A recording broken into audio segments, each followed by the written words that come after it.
Yes, summer is coming to a close, and we will celebrate that tonight on Comic Book Canon.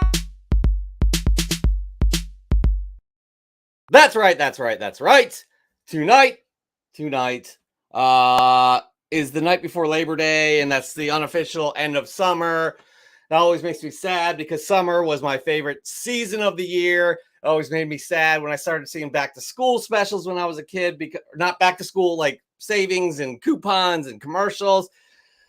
And it just makes me sad. I still feel sad to this day because summer is still my favorite. And I'm going to have to ask my good friend, partner crime, and co-host of the show if summer is his favorite season as well. Joseph, how are you, buddy? How you feeling? Absolutely not. Tell me why. I do not like the heat. Anytime that I'm, like I just went to the beach for a week. The only time that I was actually on the beach was when I was walking through the sand into the water and then walking from the water across the sand off the beach. Okay. I do not like heat. I love the fall. Sweater weather, yes, please. I like the winter. I like the snowboarding. But yeah. I just went like this because this is fall. Oh yeah. Fall. Birds. Obviously. Go birds. The Eagles. I mean, do you like water? Being in the water in a pool? I love being in the water, but like most of why I like being in the water is to cool down because it's so gosh darn hot outside. Okay. All right. It's fair. I'm not going to hold it against you. Holidays are fun. Football's fun in the fall. The leaves are fun. Every season has something. But for me, it was always summer. Tell us in the comments if you're going to miss summer, if you had a great summer, if you're looking forward to the next season being fall. We'd love to hear what that is, what your favorite season is, and why. But for the meantime, we are here on this final summer show, I guess, unofficial summer show. Happy to be here with 14 million people already. Goodness. Jordan, come on, man. And I don't think we don't notice that you got Tom Brady still as your avatar. Don't be ashamed of yourself. Please be you. And I don't think that's going to happen. It's kind of a light show because not much news.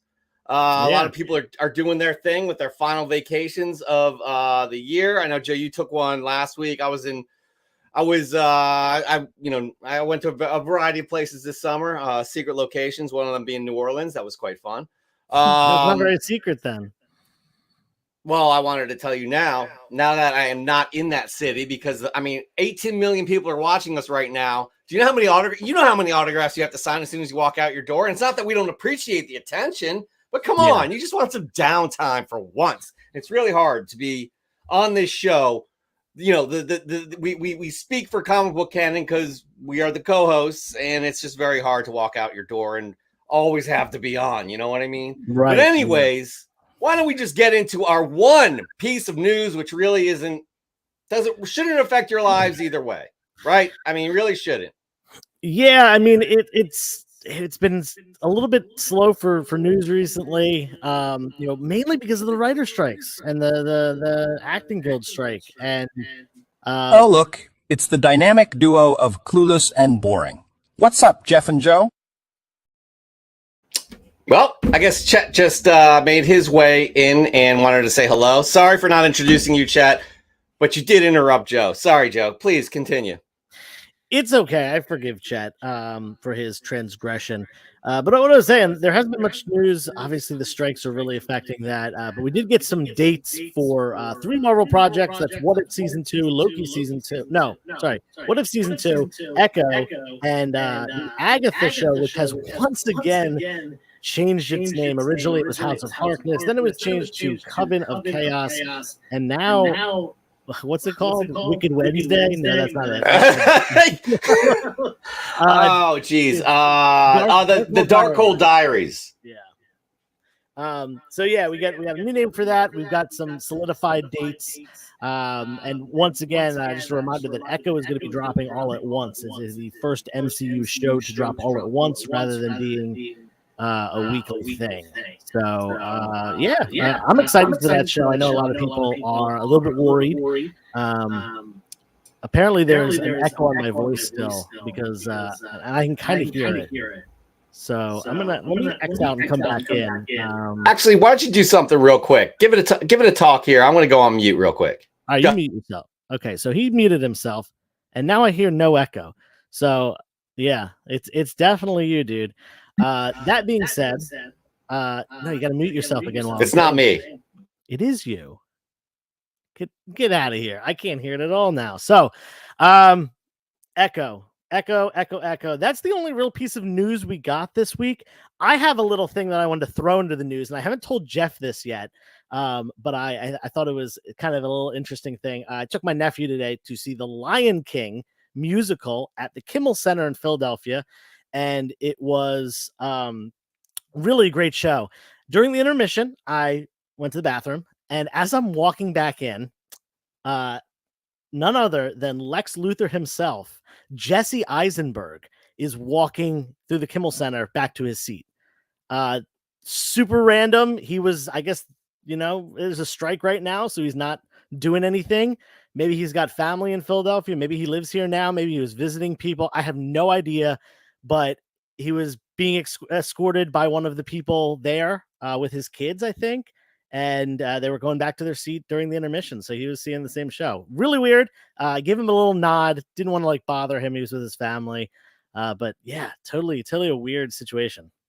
You know what? You're always one to name drop. Okay.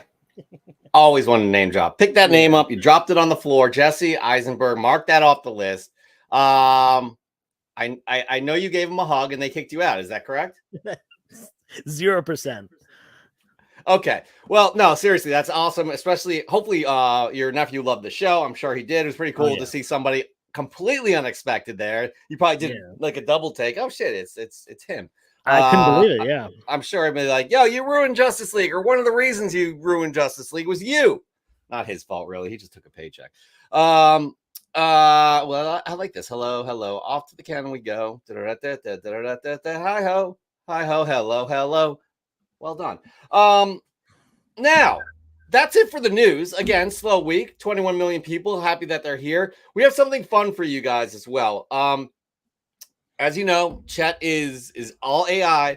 Literally, we run Chet AI. We run him through ChatGPT to get what he wants to say about a specific topic or comic books or what have you.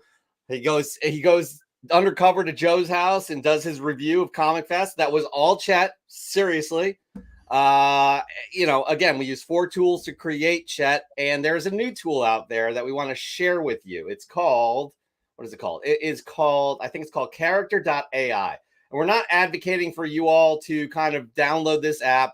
We've been playing around with it, and we need to tell you that anytime you want to chat with Chet, this is true, we are not messing around here. Anytime you want to chat with Chet, he has his own profile on there, and we're going to show you how this works here with this video I created. So this is Character.ai. I know you can get it on iPhone, not sure about any Android or anything else, but literally today we did this. So it's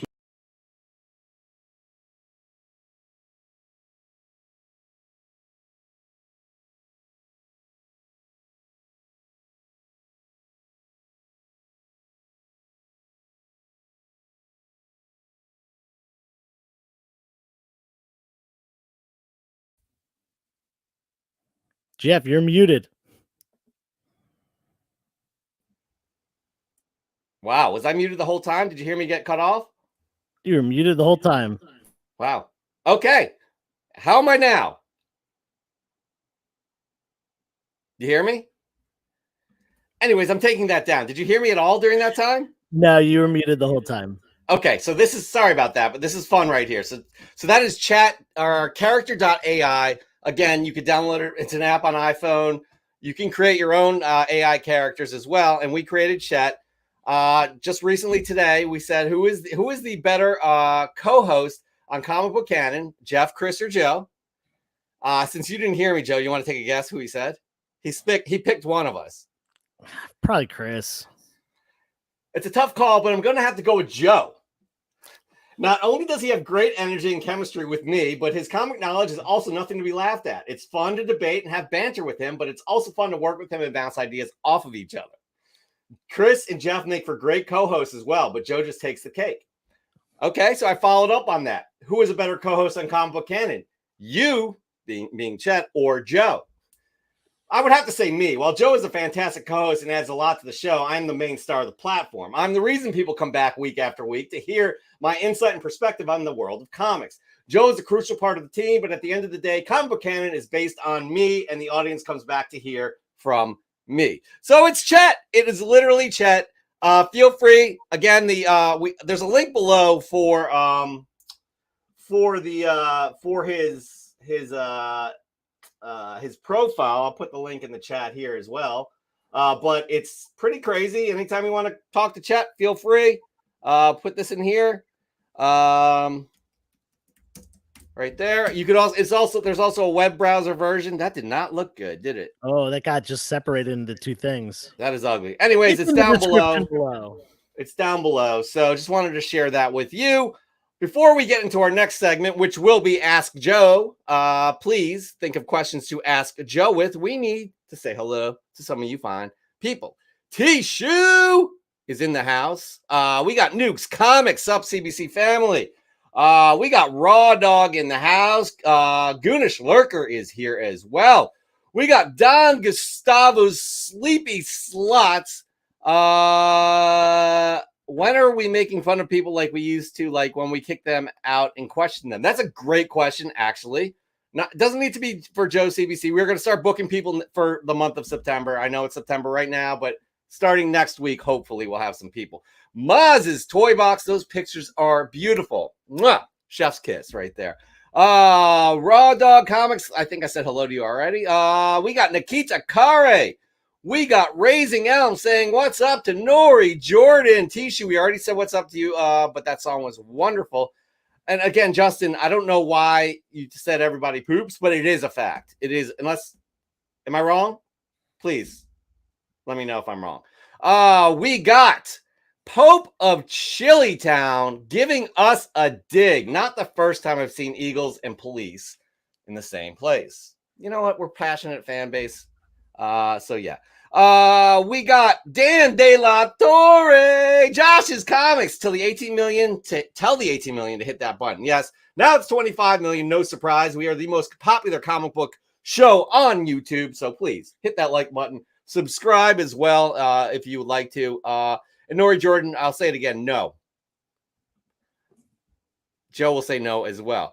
We got Jacob Comics in the house. Goonish Lurker. I think I said what's up. Another question. You said you weren't working this Sunday. I don't know. I think we said we were. Dan De La Torre. We got Bond. Paul Bond in the house. Spider Dude. Wait till you see that book for the month of September for Fresh from the Comic Shop. And Constantino Lorata. Boys, hey, huh? Anyways. Wonderful to see you fine folks on this. Phil Ailing, what's happening, hot stuff?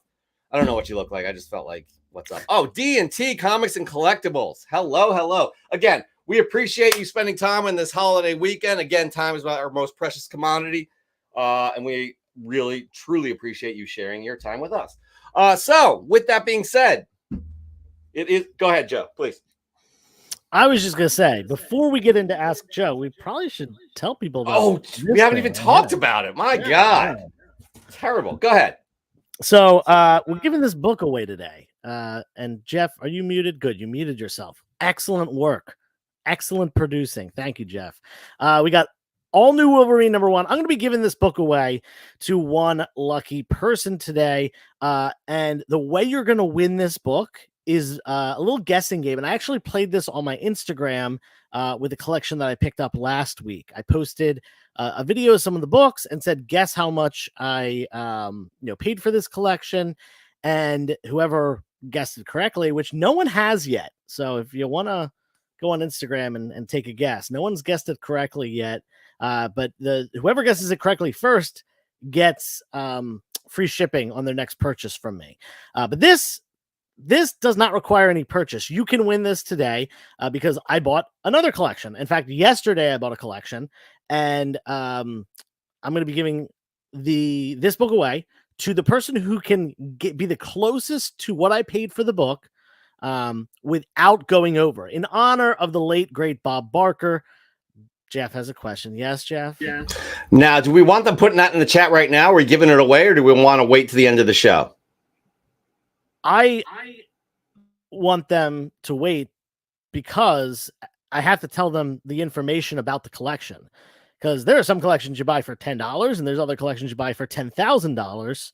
So it's important to kind of know where we are. So wait until we'll talk about that. But we're giving this book away. Do you want to do that? When do you want to do that? Before Fresh from the Comic Shop?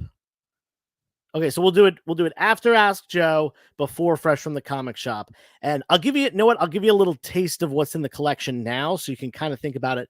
It was an mid-'80s to early 90s comic book collection. Mostly Marvel, but some DC and some indie. And the best two books were New Mutants 98 and Amazing Spider-Man 300. So those are my three clues. Again, mid-80s to early 90s. Mostly Marvel with some DC and some indie. And the best two books, New Mutants 98, first Deadpool, Amazing Spider-Man 300, first Venom. So think about it. Don't put it in the chat yet because we're not counting them yet. We'll count them when I give a little bit more information on the collection, and then the closest without going over is getting a copy of this book. Caleb Leland didn't listen, and he put a number in the book in the comment already, but it's okay. Hold on to it, Caleb. Hold on to it. All right. Are there any questions for Ask Joe? I don't think we have any. I don't think so, but I just put this in here. You must guess how much Joe paid for his most recent collection in honor of Bob Barker. You must not go over the price of the books that you purchased. Yeah. And like I said, I'm going to give some more information when we get to that. But if we don't have any Ask Joes, then we do. We have one Ask Joe right here. There's one. Gotcha.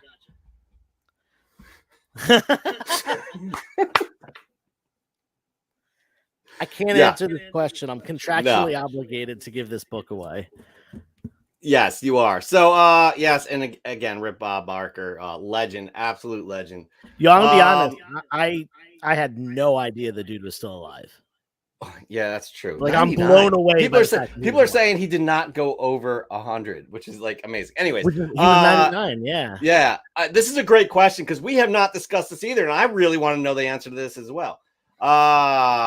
Did you see the new Teenage Mutant Ninja Turtles movie, and what did you think? Yes, I did see it. I took my nephew took him to see that while I was on vacation 2 weeks ago in North Carolina. And you know what? There was a guy kind of following us around the movie theater. I think it might have been Chet. But that being said, I very much enjoyed the movie. I thought it had some really, really awesome, both subtle and also like obvious connections. But what I mean, it had major and minor characters from the television show and the Archie line of comics, Teenage Mutant Ninja Turtle Adventures, and the arcade game and all that stuff from the early 90s that I grew up with.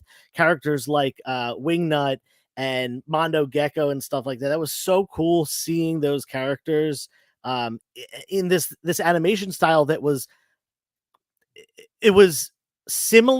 similarly refreshing to Into the Spider-Verse, but also different enough that it didn't seem like a copy off of it. I thought the plot was great. I thought that the laughs were plentiful. And I totally recommend seeing it. I thought that, obviously all the supporting cast were major names in Hollywood. I thought they did a great job. But even more so, I feel like the four kids that they got to do the Teenage Mutant Ninja Turtles, which is important that they're kids because previously, most of the time, the Turtles have been played by adults. But now we have actual Teenage Mutant Ninja Turtles. And I thought that was really awesome. And I think they absolutely killed it by not only giving each character their own personality and stuff like that, but also just, being great in the roles and making an entertaining movie. Okay, I think I discussed a little bit with you what I liked, what I didn't like. I liked the animation style. It was definitely different than Into the Spider-Verse. I did get tired of it after a while, and I'm not sure if you felt that way. I thought the plot was a little slow at times, and to be fair, I was a little concerned what my daughter was thinking because this was her first experience with Teenage Mutant Ninja Turtles. And she did tell me she was a little scared and she doesn't like it. So that made me sad because I love the Turtles. But yeah, I have to say, I see what you starred right there. I have to say, overall, it was entertaining. And they greenlit a sequel. It's already been greenlit. Really? So, yeah. I hadn't heard that. Greenlit. Okay, awesome. So anyways, I don't know. I guess we can close that one out and let's have another one. I mean, let's just have the follow-up question. Well, actually, how about this? Yeah, let's do this. Go for it. Because it is Ask Joe, CBC. This is a very easy answer. The Philadelphia Eagles will win the NFC East. And any other answer is just blatantly incorrect. Wow, you are so smart, always on point. And then here we go. I did not see the Transformers movie. I'm not a big Transformers guy. Like that would be something that I would watch when it comes out on streaming services. Probably just wait until it's like free and watch it. Transformers are not my thing. They kind of tapered out during the the late 80s, early 90s. And, when I was into watching stuff, it was still on, like, I guess in reruns, but yeah, not my cup of tea. I didn't really get into the Shia LaBeouf movies. So, I haven't seen it, but yeah, I will eventually. I love Transformers. Every day I came home from school and it would be a block for an hour between 4 and 5 was Transformers and G.I. Joe. I watched those religiously. And I liked the first Transformers movie just based off of the novelty of seeing a live action Transformers. I didn't think it was going to change my life. Every movie after that was garbage, utter garbage. I haven't seen all of them, but I did see Bumblebee and I was so shocked at how amazing it was. And I just started watching Rise of the Beasts today, actually. I haven't gotten through it. It's okay. It's entertaining right now. I don't think it's going to be as good as Bumblebee, but I will continue to watch it. Hopefully I'll finish that tonight. Oh, is it for streaming already? Yeah, it's on Paramount. I have that. So yeah, if you haven't watched Bumblebee, definitely watch that. All right, this is a good one from our friend Josh over at Josh's Comics 01. So yeah, what auction sites do I prefer buying comics from besides eBay? I actually don't do much of that online. I've bought some things from just various other comics. I really enjoy watching Heritage and Golden auctions because they often have like really insane books. Also like Metropolis Comics, which is Comic Connect.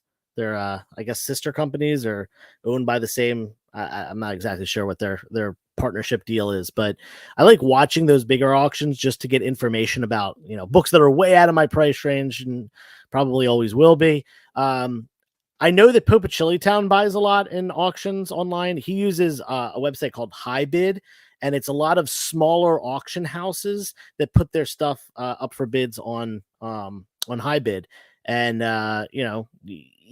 obviously it's out there in the world. It's not like you're finding some secret, so you're not going to get like crazy deals, but you can definitely get some good deals on there, especially if it's like a bundle of comics that might have like one or two good ones in there or something like that.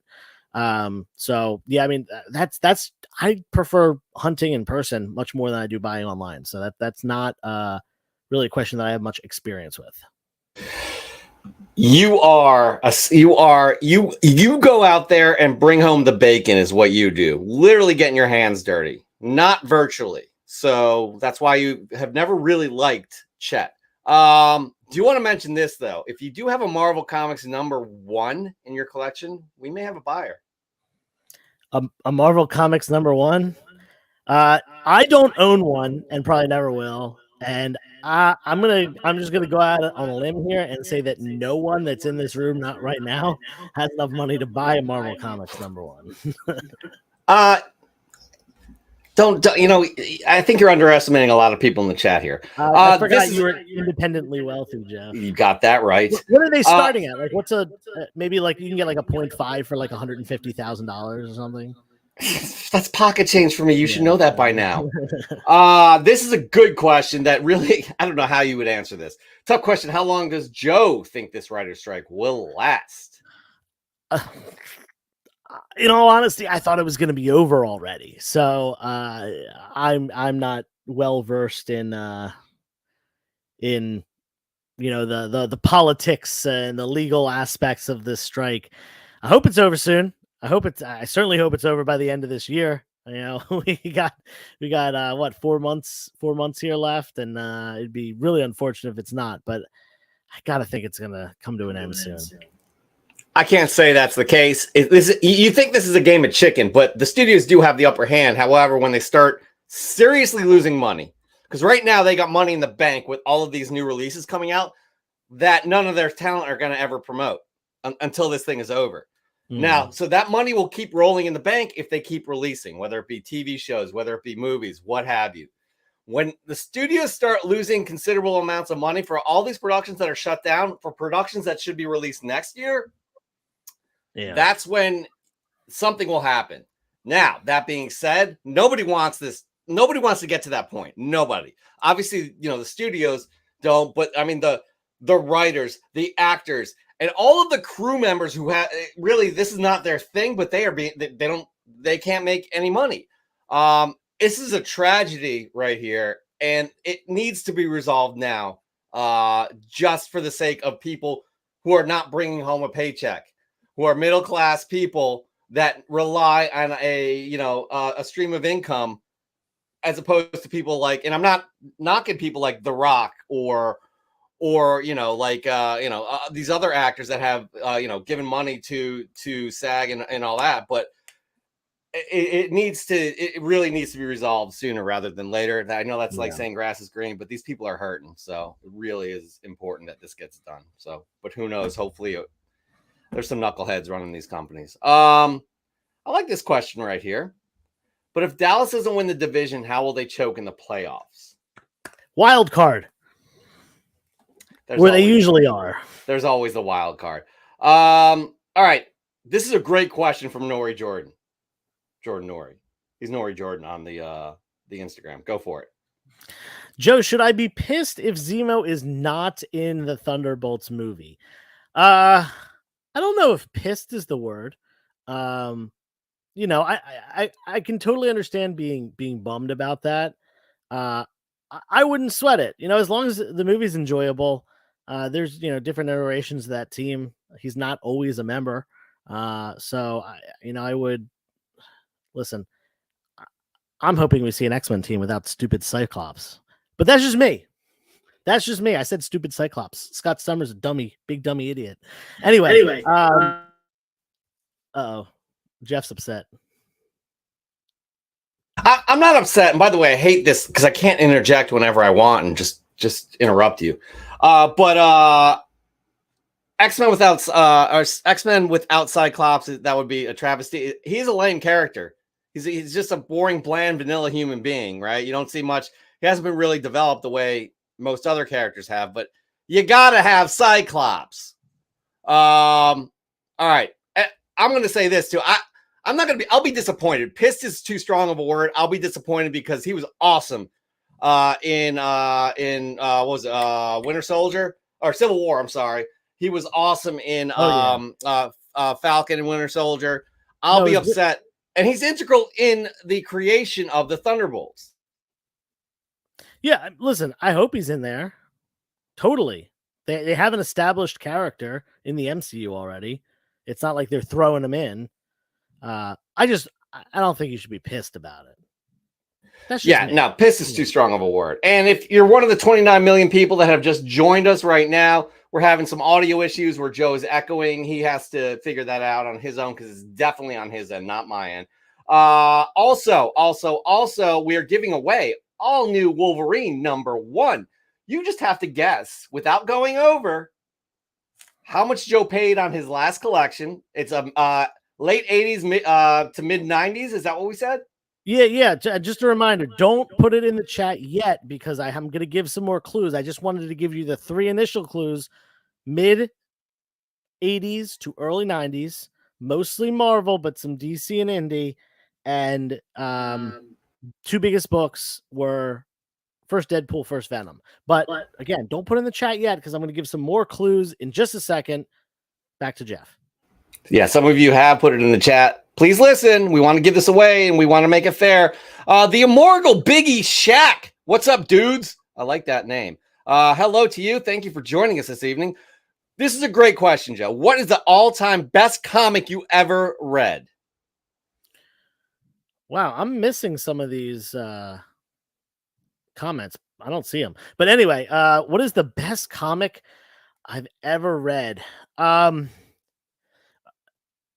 we talking, if we're talking like arc versus single issue versus like miniseries, there's going to be different answers.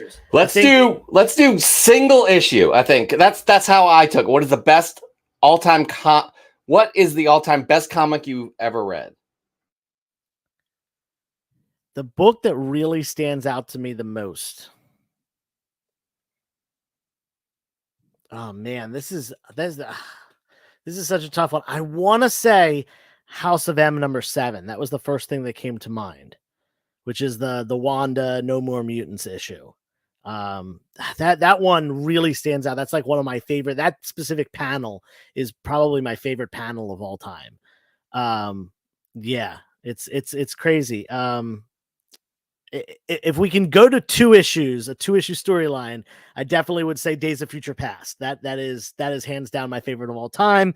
I love X-Men, love Claremont, and that's definitely the one that gets me the most. But yeah, if I had to go for like single issue, just randomly, that's not obviously a single self-contained story, but that issue specifically is my favorite issue in the House of M run.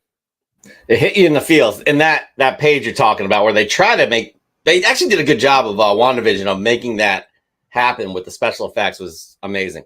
I'm going to give you mine, and it's a single issue, and it's Hulk 388. I've mentioned this in the show before. Peter David, Dale Keown. It was early 90s, and the talk of HIV and AIDS was just like taboo, and you never saw people touching it or talking about it, especially in comic books. And I read this issue. It's about the Hulk. He's Professor Hulk at this point, and Rick Jones. They're visiting a friend who has, I'm not sure if it's HIV or AIDS, but he's infected. Oh, that issue. Okay, I know what you're talking about. And it just blew me away because it had an impact in my life, because you sit there and Rick Jones, like, there's a bad guy who has got these blades and slicing people up, and their friend got sliced up. He's bleeding out. Rick Jones's hands got sliced up. The Hulk is bleeding out too. Rick Jones is like, he feels helpless because he can't pick him up. Like, he can't do anything. And the Hulk is like, he won't, I don't think I'll get infected by this. And boom, he takes the friend to the hospital, saves him. And there's a line in there too, where I think Betty Ross asks the Hulk, how do you think he got HIV or AIDS? And the Hulk says, does it really matter? You know what I mean? It just was like for me being so young and being like, it just really made an impact on me. And it's an excellent, it's a one-story book. It's not continued in anything. So I would highly recommend that. But that is the best comic book I have ever read, and it left a lasting impact on me. We do want to say hello to our good friend Tony Trombetta. Tony, you and Spider Dude are in the chat, and we are going to be revealing the September book of the month. It is gorgeous, as all of them have been. You guys, you and Spider Dude Comics do an incredible job with that. Just want to let you all know, also, Raw Dog just bought comics instead of new clothes. That's a good choice, by the way. And yeah, I think, let's see. I don't know. I think that may be it. It is it. And I have to say, we shortchanged everybody here, Joe, because we did not do something we do. Oh, we owe people money. Song. Ready? So we'll close out. It's Joe right now. And it's going to be echoey, but it's intentional because it's an effect we put on the mic. Reverb. It's Ask Joe.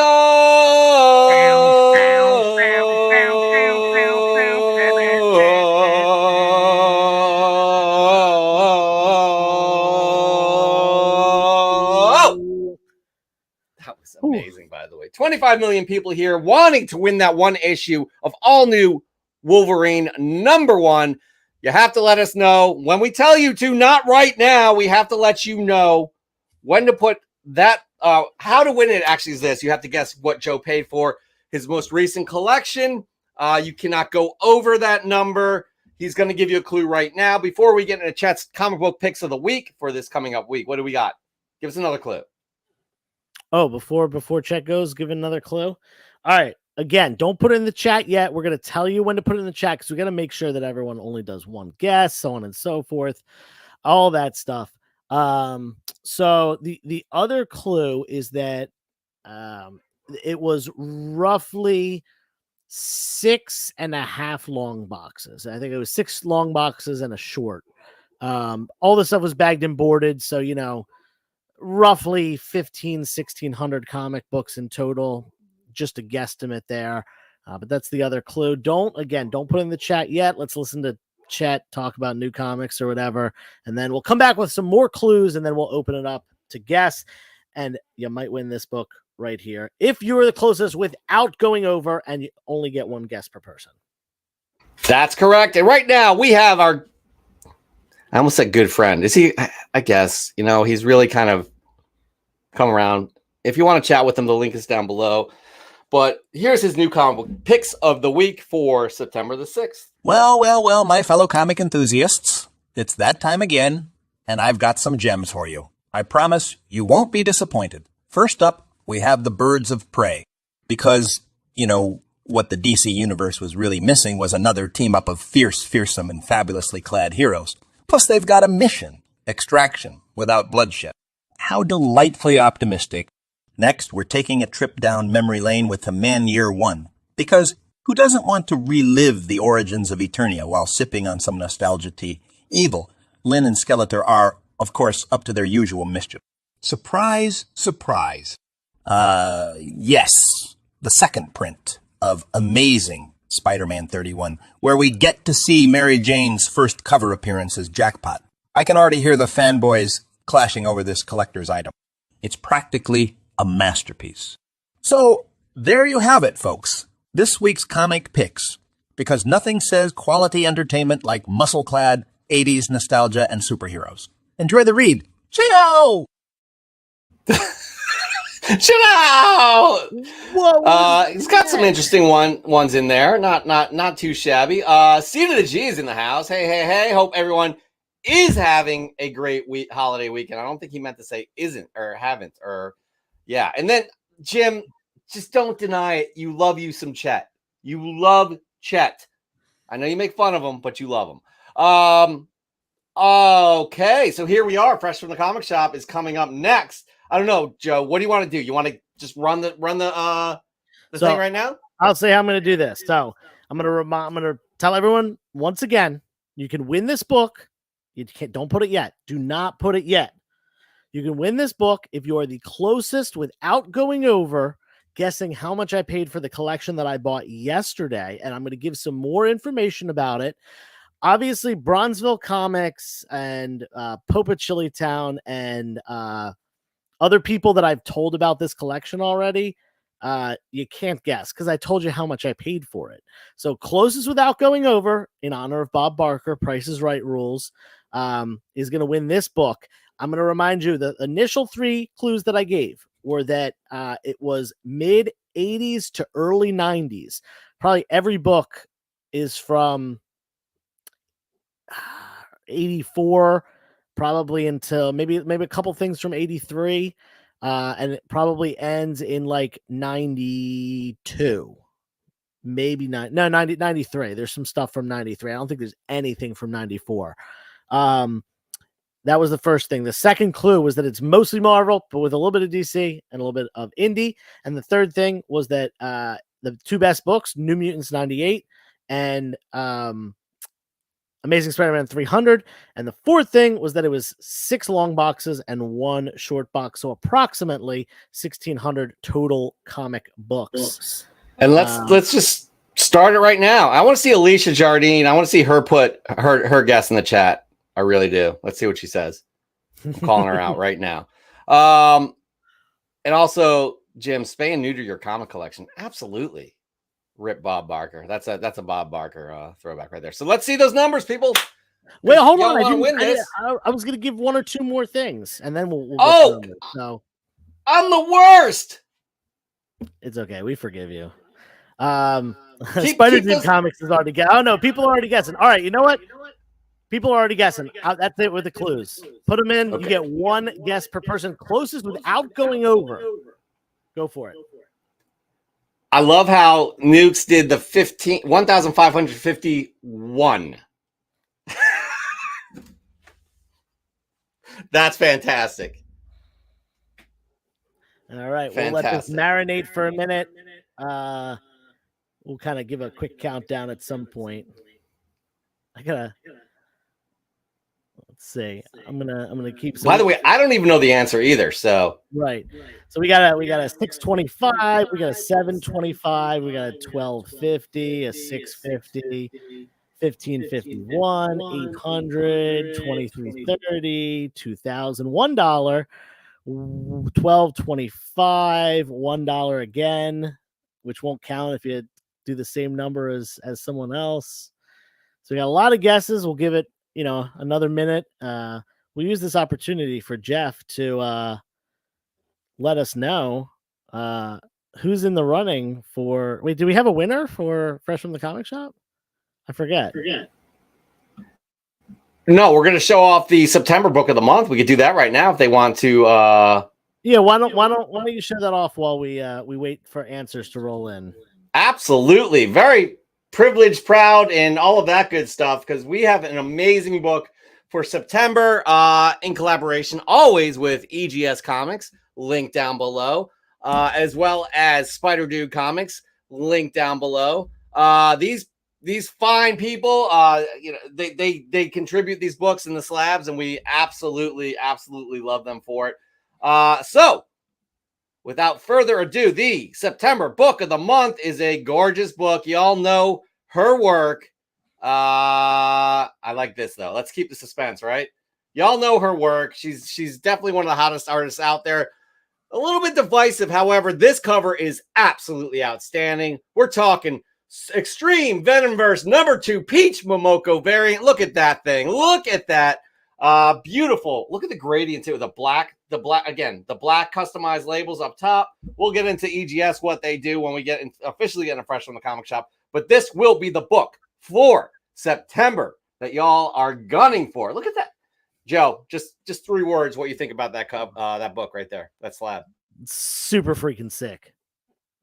Super freaking sick is 3 words. Well done. Look, look, usually Peach Momoko's covers or his artwork, they don't have this sinister look, but Black Cat looks absolutely sinister in there, and just the symbiote looks like it just flows all over the body. Love it. So looking forward to that. Yeah, that's what y'all are gunning for. Do we have anybody here? Do we have anyone here? What? Who has guessed, has come close to guessing? So or no one has guessed the exact number. Okay. It looks like the guesses have kind of stopped rolling in. So Okay. at this point, I will say that someone is closest. In fact, that person, there's a big gap. Jeff, you might want to mute yourself. I'm hearing an echo. It's okay. We forgive you. We're cutting it off now. So Jeff, can you type in the chat cut off so we can make sure that no one puts it in afterwards? All right, Jeff, make it happen. It's CUTOFF. No space, no need to. All right, there we go. Give is cut off. Give is cut off. Good. All right, we cut off the give. This guy. All right. There was a big gap between the guests, and it was closest without going over. I'll tell you who the closest was with that, but this person went over. The price was $1,100. I paid $1,100. Jacob Comics guessed $1,110, so he was only $10 over, but it was closest without going over. So the winner is Dan De La Torre with only $800. He was $300 off, but he didn't go over. Jacob was only $10 off, but went over. So that book is going to Dan De La Torre. Congrats. You're still muted. Yeah, I know. This sucks. I don't like this. Great work, Dan De La Torre. Look at this. Look at this cheater right here. 900. You're cheating. We just said you would have won if you did it before the cutoff. All right, maybe next time, Alicia. Yes, Dan the man has won. He has won. So great stuff. It's it's a fix. Oh wait, I won.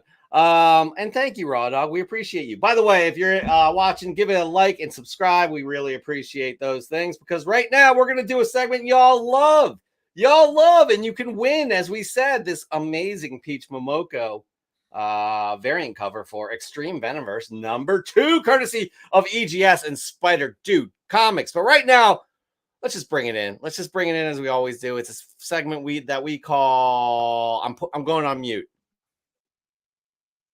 This segment, brought to you by Comic Book Canon, is referred to as Fresh from the Comic Shop.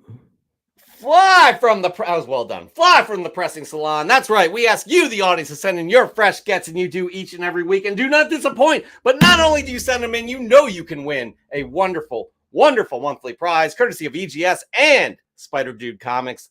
That's right. I'm going to show it again for the third time, even though I just showed it like a minute ago.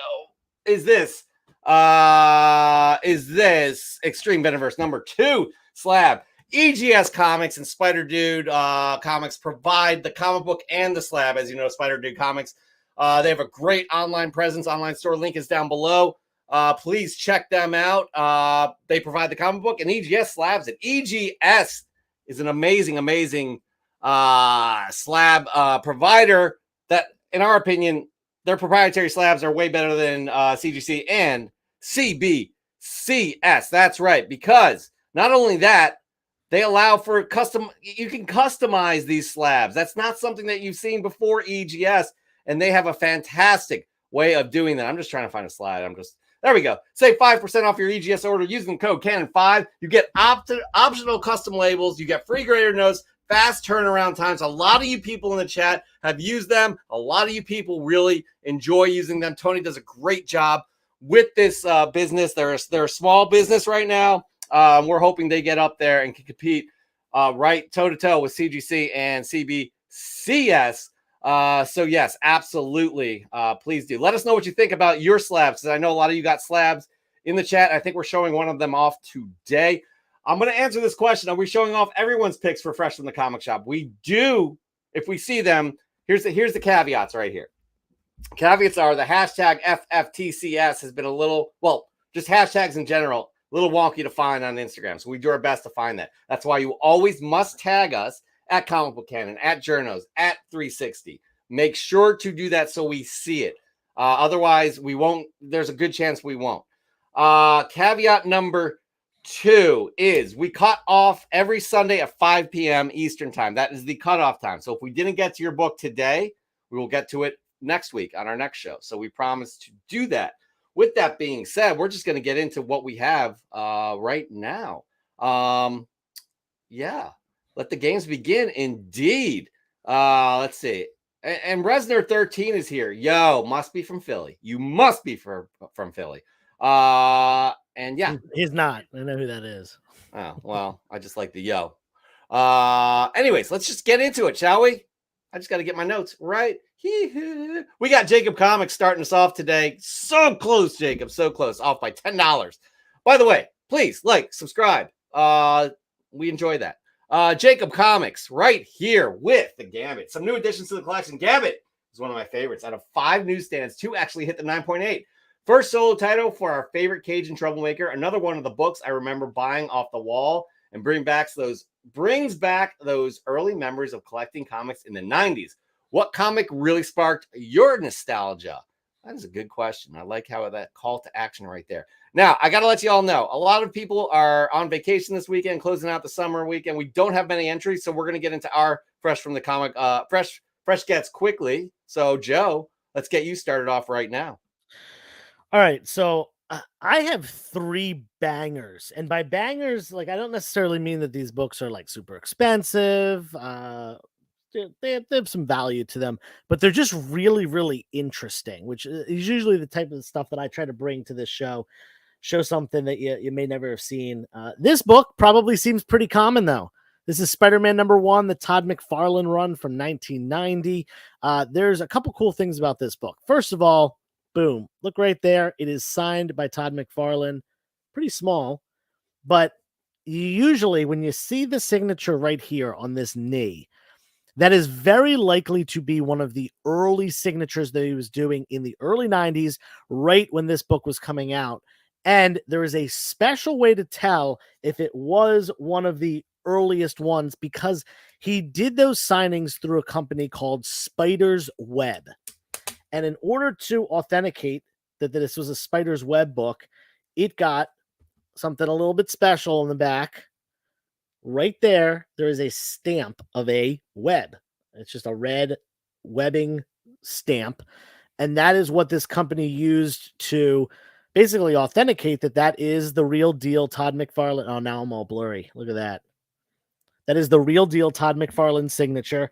And it came with as well a certificate. It's actually a letter. It's a full-on letter of authenticity, which is 2 pages long and has that same little webbing shown on this certificate. Really, really cool. This is dated June 18th, 1990. So this is shortly after this book came out. This letter is provided in order to validate your acquisition of Spider-Man #1 signed by artist-writer Todd McFarlane. All copies have been signed on the comic cover and has a stamp on the back cover with the following red stamp. Yes, shows that picture. Neither the Spider Web, which is the Spider's Web, which was again this company, nor Todd McFarlane can be held responsible for any attempted forgery. We thank you and look forward to doing business with you again. The Spider's Web, and it has their address, which was in Washington State. And given that he was from Canada, maybe Vancouver, he was probably living in Vancouver, which is near Washington State. I would think that's why he paired up with this company in order to do this little authentication. So if you ever see a Todd McFarlane signed Spider-Man with the signature specifically right here, everyone that I've seen the signature right here. But either way, just check on the back to see if you got this little stamp on the back. Cool little piece of comic book history. That is very cool. Very, very cool. Is that the first one you found? That is the first one that I've ever found in the wild. My LCS had gotten one in recently, maybe like 6 months ago. And it was actually the first time I had ever heard of that. I wasn't aware of it. And the owner of the store kind of told me that story as he remembered it because he owned that, he was the owner of that comic store since the 80s. So he had seen them over the years and you could actually order them, from this retailer or this authenticator at the time. That is super, super cool. I love how they used an actual stamp, which people would be like, hell no these days. But yeah, but if you look at eBay and you type in signed Todd McFarlane Spider's Web and you look for the ones with the stamp, this book sells for $120 to $150. Oh, I'm not. Yeah, I totally believe that. I would think it would be a sought after book, but I'm saying I don't think they would go by stamping the book these days on something like that. That is really cool. And it reminds me, we forgot to tell you all about the criteria here because that's a unique book. Okay. When you're submitting for Fresh from the Comic Shop and you really want to win whatever the book of the month is, there are 3 things that we look for. A unique book, right? What's a perfect example of a unique book? The book that Joe just showed us. I'm going to go on mute for a hot second. I don't know why you're going on mute, but it's the Spider-Man book. Here you go. Right. Because he's got the signed kneecap and the stamp and the letter authenticate. I've never heard of that. Joe didn't hear about that until weeks ago. Second criteria is give us a well-composed shot. Give us a shot, something that relates to the book. Have fun with it. Get creative. Go think outside the box on how to present your book and share it with the world. Again, we always say this each and every week. Justin does a great job, a.k.a. Raising Elm does a great job. He has a lot of fun with the pictures that he takes with his, and basically talking about his son, Elm. I I don't know what your son's name is, who's like a year and a half old now. It's Anyways, Elijah. but it says Raising Elm. Yeah, I think it is Elijah. His last name is Marshall, so that makes sense. His so name starts with an L. Acronym, got it. I don't. Anyways, you, Dustin. Sorry. So we said unique. And present. All right, story. Pull at our heartstrings. Tell us what this book means to you. Does it remind you of an old friend, a childhood friend who got you into collecting? Is it something that you had? It was your most precious, valuable, but a flood happened in your basement and you weren't able to get the book until 30 years later when you could afford it. So let us know that. Pull at our heartstrings. So those are the 3 criteria. And again, that's a great example of a unique book right there that Joe just showed us. Moving on, we have Danny and Tessa with their first Fresh from the Comic Shop submission here. And it's a doozy. I love this book. In my first ever pick for Fresh from the Comic Shop, I will be honoring my grandfather who just passed away. This was the last comic that he ever bought for me. Transformers #1. The fair market value of a mid-grade copy of this issue is $50. I ended up getting my mid-grade copy for $30. That's almost half of the fair market value.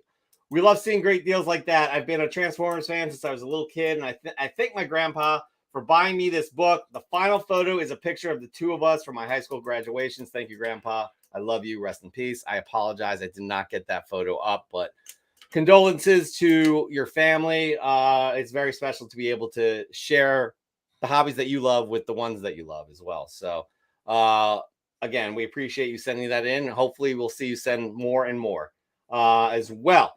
That being said, my book, Joe just showed his Todd McFarlane book, which is very rare. Fact. My Todd McFarlane book is probably more rare. You ready? That's right. It's from 1990. It's Spider-Man #4.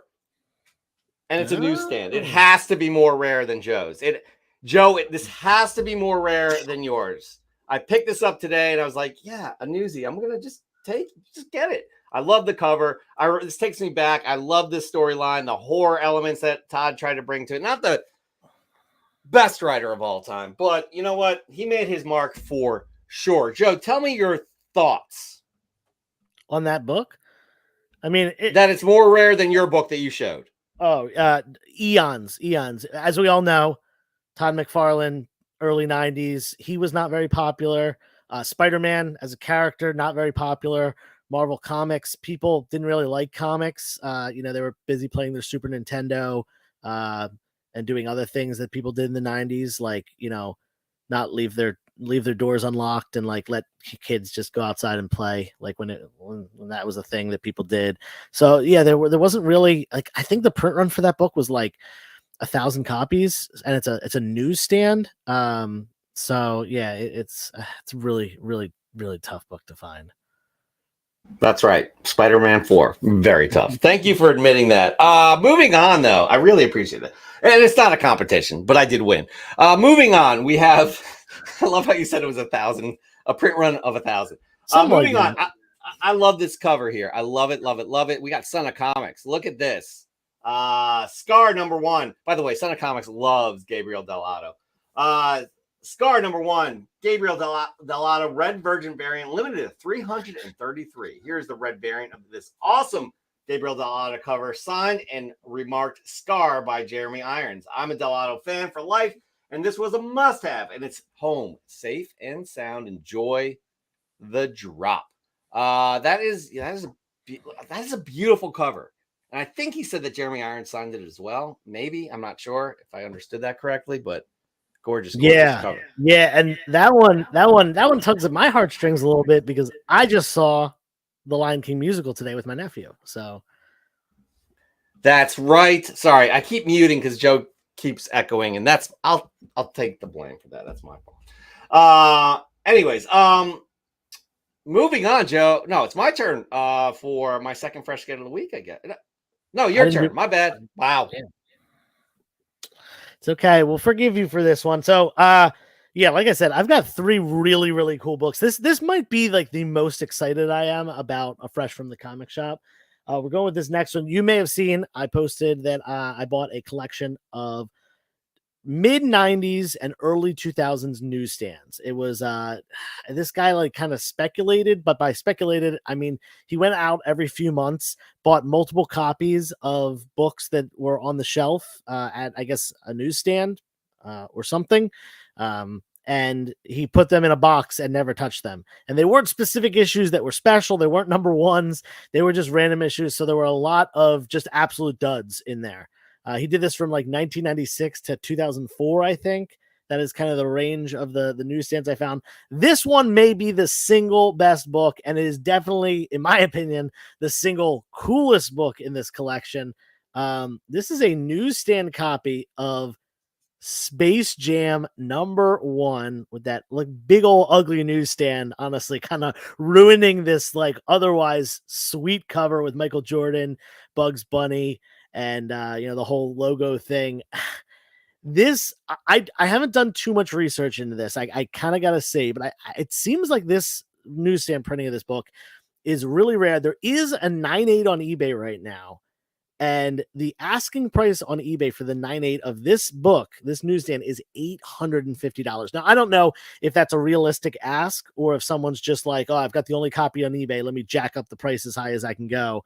I got to do some research. I don't know too much about this book. I just thought it was cool. I grew up loving this movie, loving Michael Jordan. Obviously every kid was obsessed with Michael Jordan in the early and mid 90s. So yeah, that one's, I don't know. That might be a keeper. That might be a keeper for the PC for me. I'm trying to look it up on cover price. There's so many, like it doesn't, I guess because Space Jam was a limited series maybe, or I don't think it's just see a it on. one shot. What's that? It's a one shot. Oh, it's a one shot. I don't know. Why would it not be here? I don't know, man. That is freaking outstanding though. I don't know if you saw me. I grabbed my head when you showed that to me. That is fantastic. By the way, I don't know who Andre Snell is, but great show, great host. Is Andre Snell talking about me, Joe, or Chet? Probably not Chet. Please clarify, Andre. Really would like to know because it's always a competition. And yeah, C to the G, Space Jam. That is absolutely awesome. Listen, we love you all. We appreciate the time you're spending with us. Please like and subscribe to the show. And if it's getting annoying for me to ask, I'll stop. I will stop.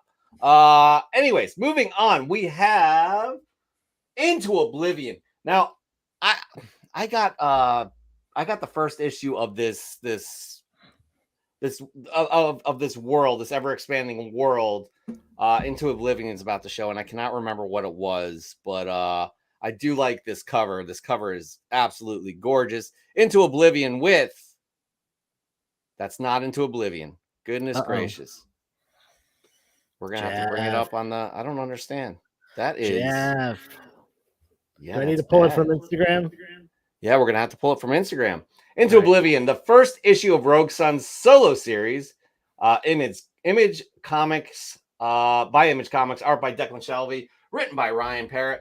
March of 2022, origin of Rogue Song, a 1 in 50 Virgin retail incentive variant by Brett Booth. It is a gorgeous, gorgeous cover. I have no idea why that happened, but it did. Is it this one? It is that one. I'm going to bring up full screen. Look at that cover, guys. That is freaking gorgeous. Look at that. Beautiful, beautiful cover. Well done there, Into Oblivion. And I also have to say, I just noticed I'm not following Into Oblivion, and I got to fix that now. That's a crime. An absolute crime. We follow everybody, by the way. All of us. Me, Joe, Chris, if you guys are submitting and saying hey to us and all that good stuff. Another one that I guess I may have missed up, but this is Marvel Man Comics, or Marvel Man 616 Comics with the Deadpool cover. I don't have... I don't know why I have this listed as Into Oblivion, but it is definitely not. But look at this dope Deadpool cover with you got the Rhino sitting on top of Deadpool. Very cool. Deadpool number 66. All right, so my second fresh get of the week, probably more rare than Joe's book, the Spider-Man and this other Spider-Man that I just showed you, and it's the Mandalorian number 3. I do believe it's in book appearance of Bo Katan. So that Nice. actually is kind of significant, to be honest. But she's already had a cover appearance. She's right there. She's already had a cover appearance before from the Sprouse variants. But this is a nice book I picked up here. I'm psyched, man. I'm very psyched about the ever expanding world of Star Wars. So moving on, right there, we have Comic Hunter 73 with this. It's of course Sexy Cover Sunday, Sexy Sunday. These are all hashtags I didn't know anything about. For Comic Zombie, Matt William, he's calling out his buddies, and I'll throw in a fresh from the comic shop for Union Josh Comics, as Alice Never After from Boom Studios was the only book I picked up this week. This is like seeing some heat here because it's kind of a very provocative. It's not something we usually see from Alice, aka Alice in Wonderland. So that's very, very cool. So Joseph, let's see what you got for your third fresh. You know what? We're going to hold off because I think we have a few others here we can get through before we get that. Okay. Unless you want to right now. No, let's show these up. This last book, it's PC. Yeah, you're pretty psyched about. Day. Okay, that's fair. That's fair. My last book actually is a shout out to Pope of Chillytown. I'm saying it right now. Pope, you better be here, aka Mike. All right, moving on. We have Raising Elm Comics. This is who we're talking about, everybody. Raising Elm Comics with the. I just want to clarify here. Andre Snell said all you guys. So that's all of us. I don't. Cool. You have to have a favorite though, Andre. Let's put you on the spot, please. Uh-oh. Let's put you on the spot. Moving on. We again Raising Elm Comics. Right here. I think you guys may have seen this book before, right? This is. I recently got my hands on what I feel was a reasonably priced, high-grade copy of Star Wars: Heir to the Empire, issue number 1. He got it for $115. As we all know, this is the first appearance of Admiral Thrawn, who we will soon see on the Ahsoka show with Lars Mikkelsen reprising the role.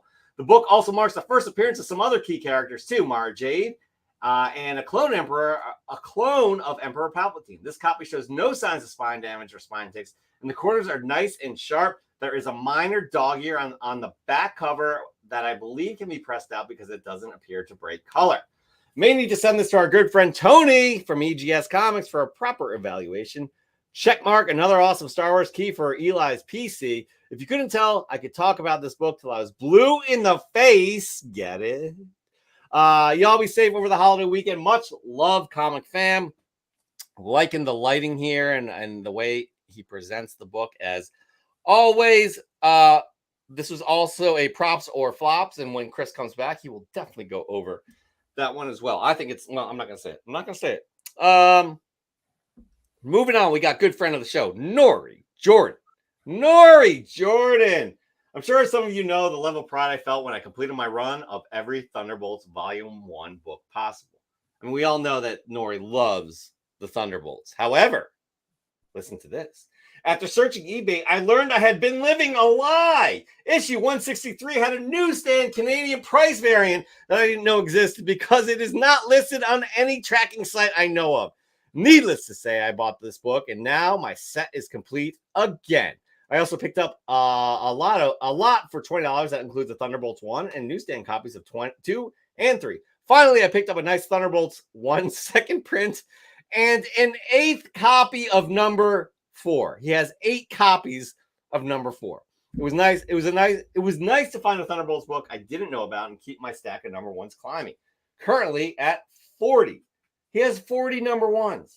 Take care, everyone. Got a big Thunderbolts book coming for next week. How can it get any bigger? Like seriously. Joe, please explain. I mean, that's a lot of books. I mean, I shouldn't talk because I got 400. I'm probably down to like 328 Dazzler number 1s in the other room.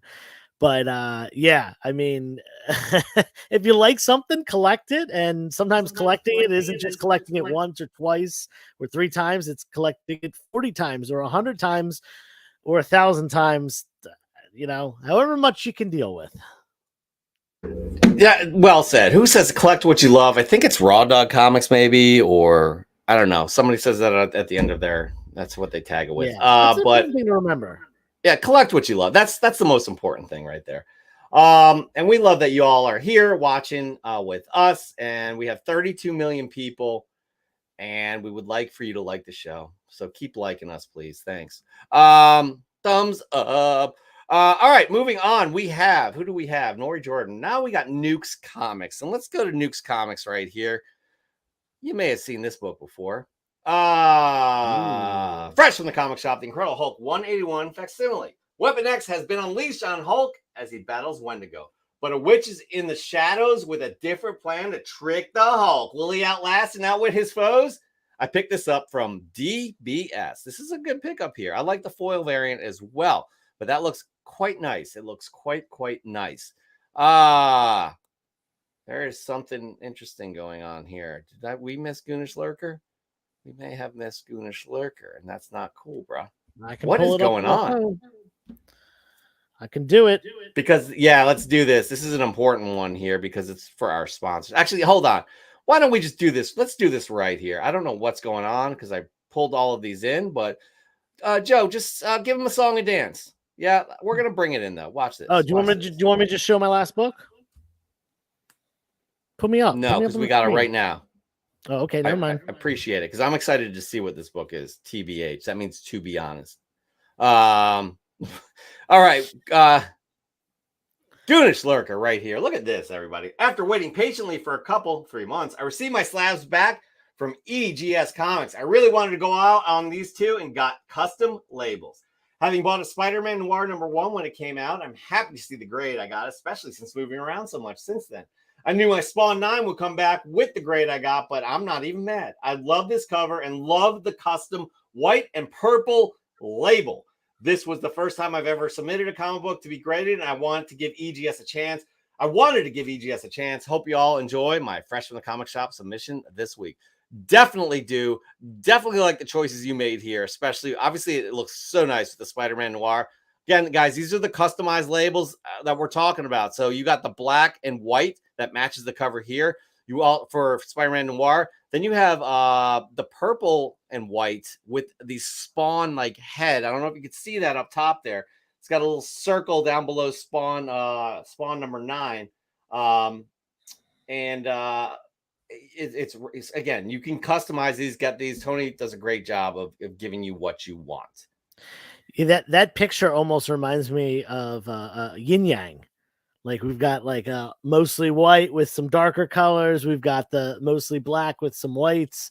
I really like that picture. It just looks really cool.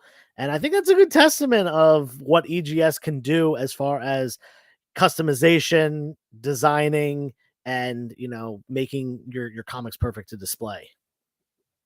I like how you know. I like that call out, the yin yang kind of situation going on there. That looks really cool. All right, so we have one more book to go over, and I want to be like Jimi Hendrix at Woodstock. Who did he come on stage before? It may have been the Who, and they were pissed. I can't remember who it was, but Jimmy just blew everybody out the water. So you have an amazing book coming up, but you know what? I'm going to be Jimi Hendrix right now to your Who, and I love both of them. I do, but here we go. Because this is to Mike, aka Pope of Chillytown. He said a few weeks ago he picked up this book because it had a really cool cover. I was like, damn, that is a very cool cover. I'm going to get it too. Not that I copy Mike, aka Pope of Chillytown. Not that I idolize him, because that is absolutely not the case. But I appreciate his love of art, his love of the medium, and his love of this cover here. This is Daredevil, the Man Without Fear, number 220. A newsstand, and it's just a cool cover. Oh yeah, very cool cover.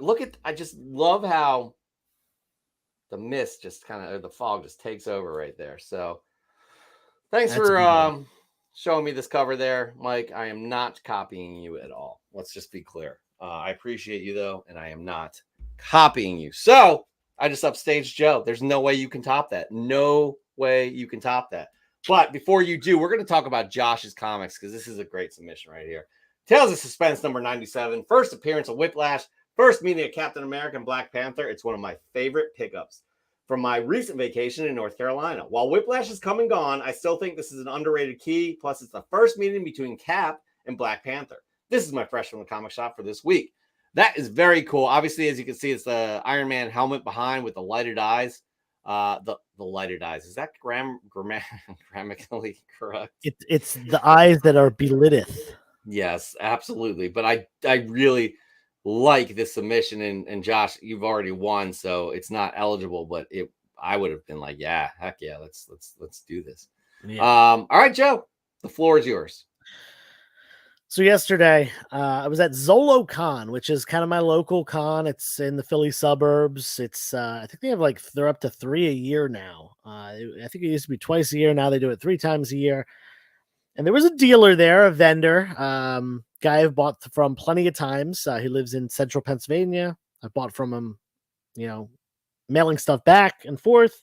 I bought from him at ZoloCon, and he had a book in his special case. No bag and board on this thing because it was just kind of falling apart, brittle. There's some pages missing, but it was not a book that I could have passed up, and I was able to get this for what I think to be a really good price, even though this book is incomplete. It's actually missing maybe about a quarter of the book. It's missing a bunch of pages. The cover is all there though. The cover is detached from the interior. Nonetheless, it's going to get that 0.5 grade because it is incomplete. But this is now the earliest Batman comic that I own. The only single-digit Batman comic I own, Batman number 4 from 1940. It is obviously an early appearance of a bunch of characters. No first appearance in this issue, but the big key significance is this is the first time they ever called the city that Batman resides in Gotham City. They don't have a name for it prior to that, but they basically, this is the quote unquote first appearance of Gotham City, which is just insane. It's absolutely insane because Gotham City is as iconic as Batman himself and as the Joker himself. Basically a character in and of its own, something that's been developed for decades and decades, over 80 years at this point. But yeah, I mean, I'm so stoked about this. I don't care that it's incomplete. I was able to sit down and read the pages that are there. But obviously with some missing pages and this really terrible spine roll, you can see I'm probably gonna get this realigned, get it encased in a slab. And a lot of people say, why are you slabbing a book that's a 0.5? It's incomplete. You know what it is already. Protection and preservation. Very important for these books that are 80 plus years old. So this one, will be going to slab. And I read it already. I got to flip through this 83-year-old Batman comic. And super sick. I might read it again before I get it put in the slab. But, oh, man. So stoked to have this. I as I said, I love Jimi Hendrix, who I was, equating myself to, but I love The Who even more, and I love that book even more than the one that the Who is much better than Jimi Hendrix. I love, The Who is, yes, absolutely. So just want to make mention of that. You beat me. We had a question in the chat. It said, are we allowed to make multiple Fresh from the Comic Shop picks for each month? Yes, each month, but each week you only get one on the show, so pick your best shot. Also, if you win for that month, you are entered to win the Ultimate 2023 Fresh from the Comic Shop slab, which we're still deciding what that book is going to be. We got to get together with Spider Dude Comics and EGS. But once you win 1 month, you can't win until the year is reset. So you win in 2023. Your next win, other than the big book of 2023, your next win will have to be in 2024, if that is the case. Well, that's a good point. Mike brings up a very good point. So would you guys rather have Batman number 9 or Daredevil 4? I'm sorry, Batman number 4 or Daredevil 220?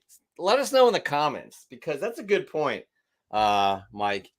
Very good point. All right, so Joe, we have a tough decision to make here. The fact that Josh I love that with the Iron Man so helmet. I thought that You was can't- such a freaking cool submission, but he won already, so he's not eligible. He is not eligible at all. I'm going to go through a couple that I mean, obviously, this is a tearjerker right here. Yeah, that's the one that stood out to me initially. And that was the first one we showed tonight, and that was like, ooh. Yeah, so great that's story. Donnie and Tessa, aka who I think D&T Comics and Collectibles. Yes, I do like Justin's again. Here, is Justin eligible? He is eligible. Okay. He is. He's been like Susan Lucci, always entering, but he never wins. I like the story of Nori Jordan finding out. Well, Nori Jordan's not eligible, but him finding out that he actually had a missing issue from his collection, a variant. Yeah, I can't believe that there's any Thunderbolts book that he doesn't have, let alone doesn't even know about. That's incredible. That's seriously absolutely incredible. But I think you and I pretty much know which one it's going to be. I think I do, and I think I think Danny and Tessa. Is that where you were going? Yeah, Danny and Tessa. Danny and Tessa, you are moving on to the semifinal round, which we'll have this week. Please pay attention to our Instagram. We're going to have the audience vote. You'll be going up against last week's winner, which we should have this information handy. And I don't know what it is, who it is, but we'll figure it out. But you guys will be going head to head to vote. Man, like literally, it is a great show. A lot of you guys tuning in tonight on a holiday weekend. We did not expect that. We thought it'd be a little bit low key, chilling out. I mean, 30 million people on a holiday weekend is pretty good, Joe. So we do have to promise you that for as many weeks as we can, we will be booking new and interesting guests, personalities that you know and love, or maybe we'll be new to. So we're going to have somebody for next week. We don't know who that is just yet, but you'll see in our promotion. Again, we got to thank UGS Comics and Spider Dude Comics for always sponsoring Fresh from the Comic Shop. We appreciate you guys so much and just working with us in the community. Y'all better be following them. They are members of the community with small businesses. So please support them. Whether, we're not telling you to buy massive amounts of books or slabs, but at the very least, give them a follow. Hey, what's up? Share them with your friends because it's very important. Joe, man, again, I appreciate spending time with you this week. This show is a lot of fun, even though I'm ruining your audio.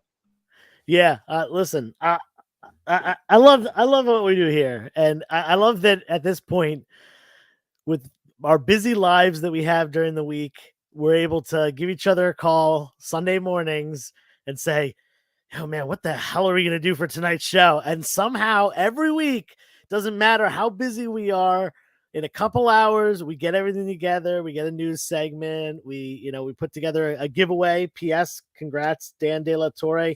Dan, message me your address, by the way, so I can send this book out sometime soon. Just, we got that together, Fresh from the Comic Shop, all that stuff.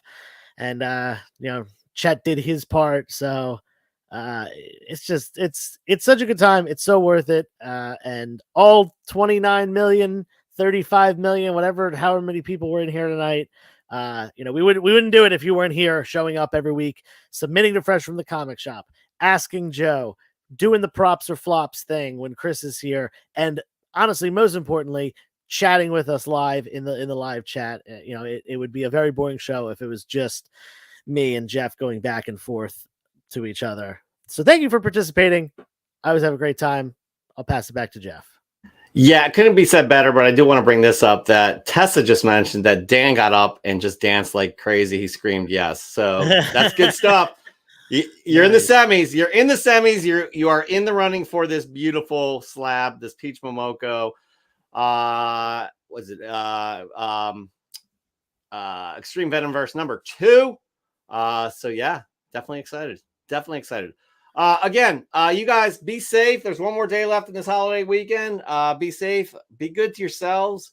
Be good to others. We'll see you next week, 8 p.m. Eastern time, 5 p.m. Pacific time. Praise.